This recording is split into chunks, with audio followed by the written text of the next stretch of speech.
quickly.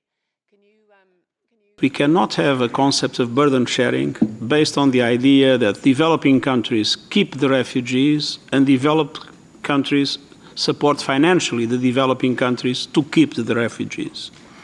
I think burden sharing is also for developed countries to have their borders open to asylum seekers seeking protection and to give a fair treatment to their claims.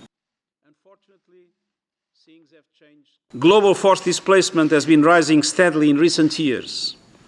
Today, more than 70 million people are forcibly displaced, double the level of 20 years ago, and 2.3 million more than just 1 year ago. And this was exactly the line of the discussions. We must change the way we respond to refugee situations so that we can better cope with present realities and prepare for future challenges. The pledges announced this morning by the World Bank and the Inter-American Development Bank and by the private sector are welcome examples of the crucial role that these entities play in responding to refugee situations.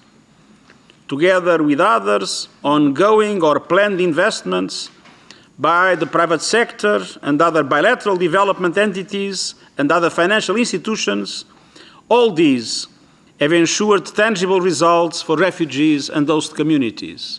Moreover, the growth in displacement is outpacing. The response we got around this forum is quite impressive. There's 3,000 participants registered. For UNHCR, this is the biggest event it has ever managed in its history. We estimate that there's about 700 pledges, and when I say pledges, it doesn't mean only money. It means legislation. You know, Ethiopia, for example, has spoken about further legislation to include refugees in services and in the economy, just to give you an example, because they spoke this morning. And it is resettlement to third countries. It is many ways that actors, participants can pledge. And their societies. And we need the moment to ensure that the human rights of refugees are upheld